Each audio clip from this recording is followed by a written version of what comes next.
একাদশ শ্রেণীর ওমার্কশিটের উত্তরপত্র দেখার জন্য একটা নতুন পদ্ধতি, যেটা আমি ফেসবুক থেকে পেলাম, যিনি করেছেন সেই স্যারের প্রতি কৃতজ্ঞতা জানিয়ে আমি এটাই একটু সংযোজন বা বিয়োজন করে একটা আধুনিকীকরণ করলাম। এতে খাতা দেখতে খুবই সুবিধা হচ্ছে। আপনারা পারলে এই পদ্ধতিটা অবলম্বন করতে পারেন। এক্ষেত্রে কি হয়েছে, এক্ষেত্রে আমি একটা ফাঁকা ওমার্কশিট নিয়েছি এবং সেখানে প্রশ্নপত্রের সঙ্গে মিলিয়ে সংশ্লিষ্ট বৃত্তগুলো কেটে দিয়েছি বা ফুটো করে নিয়েছি।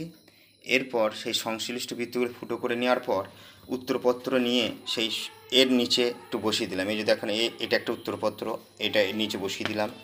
এবার এর নিচে বসিয়ে দিয়ে এবার দেখুন বৃত্তগুলো গুনুন, দেখুন সব এক মানে বৃত্তগুলো গুনলেই আপনি পেয়ে যাবেন। আমি এখানে দেখিয়ে দিচ্ছি। দেখুন এই ছেলেটা ছাত্রটা কত পেয়েছে।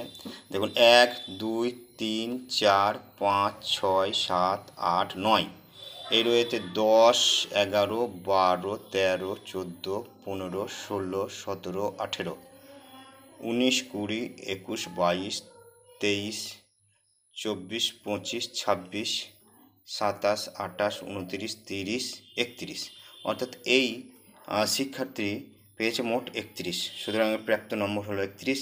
এতে দেখুন আপনার খাতা দেখতে খুবই সুবিধা হবে। ভালো থাকবেন, সুস্থ থাকবেন, আর ধন্যবাদ।